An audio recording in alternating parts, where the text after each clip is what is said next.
Hiring managers, what is the biggest red flag on a resume? People keep saying gaps in work history, but honestly guys, make sure you inquire about it before just writing someone off. I had a guy who had a year or two gap in his resume. Most people would just write this dude as, well obviously there's something wrong with him. Well there was, the dude was diagnosed with brain cancer and had to go through intensive treatment. He lived but came out the other end jobless. Couldn't find work afterwards because of the gap. I could tell he was a smart dude who just had a bad hand of cards. He was hired and he's honestly worked out great and still works at that company. Reminds me of the old joke, HR, why do you have a 4-year gap in employment? Applicant, that's when I went to Yale. HR, oh, okay, you're hired. Applicant, woohoo, I got a job. Listing every single accomplishment from high school and middle school. When you've been out of high school for 10 plus years. Had a guy list every part he got in musicals. Sports he played, with scores. Clubs he was a part of, etc. All of these dated from at least elementary school on. The man was 50 plus. The job had nothing to do with any of these items. 150% that resume was written by his mother.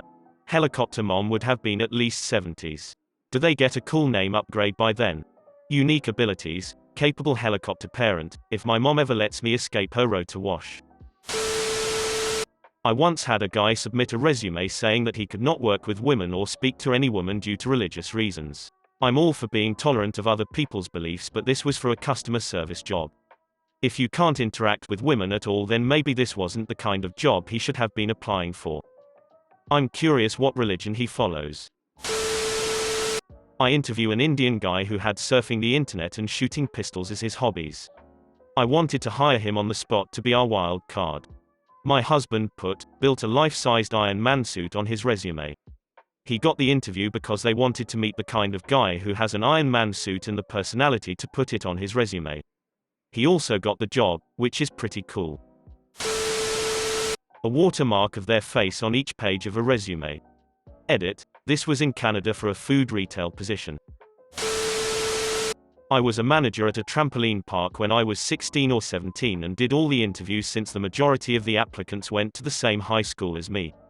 There was a guy that was in his late 30s who had hardly any job experience and a bachelor's degree. His age was kinda weird since most of the staff were in high school, college, but having a degree completely caught me off guard. Asked him why he wanted to work minimum wage when he had a degree. He explained that he was going to be a teacher but they wouldn't hire him because of his criminal history. He proceeded to tell me he had sexually assaulted a child. He was applying for a job at a kids' trampoline park. Looked on the cameras before he left since he gave me a really bad feeling and saw him taking pictures of kids.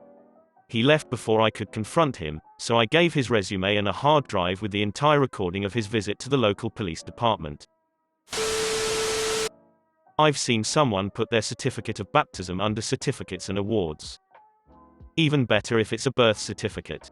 Yes, I was born, when can I start working? I dunno, not sure I want someone who was born at my company. People who are alive need breaks, benefits, wages, all that. The costs are astronomical. I just harvest some unformed soul energy out of the void and put that to work. Technically overharvesting that could lead to there not being enough raw soul material for new babies to be born and thus the extinction of humanity, but whatever. Babies aren't profitable anyway. I once got a resume that listed under his awards section, champion and master of the Chug N Tug, at some dumbass ASU fraternity whose name I can't remember. I'm still not 100% certain what the heck that is, but I know I didn't want it. A very unprofessional email is definitely one. You see some insane emails. I knew someone who got an email address that had Big Daddy in it. Not an employer, but failed miserably to get a high school job. I thought I was doing everything right. I mentioned previous volunteer experience, work ethic, and always came dressed in a button-up shirt, slacks, and a tie for interviews, or even asking about a job. After a year of getting turned down by Taco Bell, KFC, and really any good high school job, I found the issue. Under the previous criminal charges section I put, assault and battery. 17-year-old me had a loose grasp on the legal system and didn't realize that getting arrested for a fight is not the same as being charged with a felony. I had been arrested on an assault misdemeanor, but never charged. Unfortunately, that revelation didn't come until I applied for military service and was told my felony charge was a permanent disqualification. The guy who applied for a design job and attached a Photoshop image of him as a centaur comes to mind. Also typos. I was hiring a very senior level person who seemed like they could do an amazing job, but there were several typos on her resume. I asked the recruiter to let her know. Honestly, Photoshop image as a centaur gets the job in my opinion. When people apply through Facebook jobs and it pulls the info from their profile, you end up with stuff like, went to the University of Life, or, I only work for ME and no one else, as a headline on their application. It's hard to take that seriously. If this phrase is written anywhere, my chickens have come home to roost. What if they're applying for a position on a chicken farm? Then they're hired on the spot. No questions asked. I see a lot of too many jobs in a short time, as a response, and I get that for some people that's a red flag, but I think for many people they get hired by people who don't understand that employees have expectations too.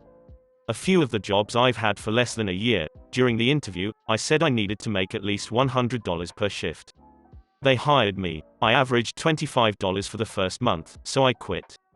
After I trained and got my first paycheck, I told the person who hired me, it says here that I got paid for 2 shifts, but last week I trained for 3 shifts before I was on my own for 2. So I was here for 5 shifts. You don't get paid for training. The last time I checked the NY Labor Department website, it said that trainings were paid. Maybe there was a change. They never scheduled me again. Applied for a server job. We don't have one of those, but we do have the counter position open. It's basically the same. Does it pay the same? Almost, and we'll get you as a server in a month or 2 when we have room. 5 months later, they hired an outside server, and the pay wasn't almost the same. I quit. During the interview, yes, I can work Mondays. All of them, except April 6th. I have a tech rehearsal that day all day. No problem. We'll work around it. They scheduled me, I reminded them I couldn't work. They told me to get it covered if I needed it covered. I tried, but couldn't. They fired me for not showing up.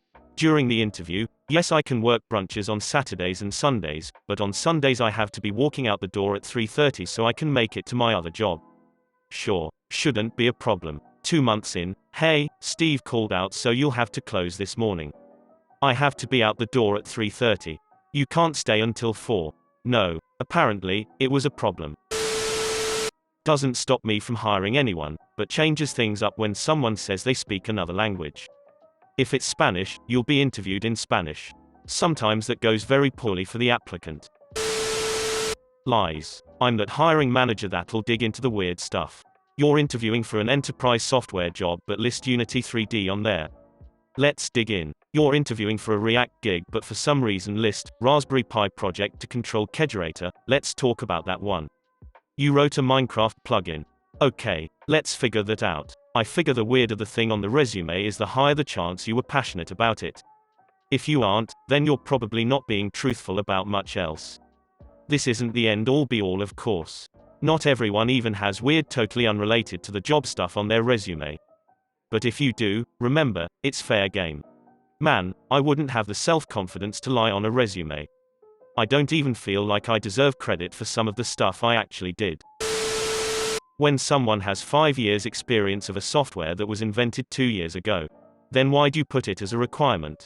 This is a thing. Husband works in IT and hiring managers list a requirement for 5 years experience in a program that hasn't even existed that long. This is just a sly way of finding time travelers.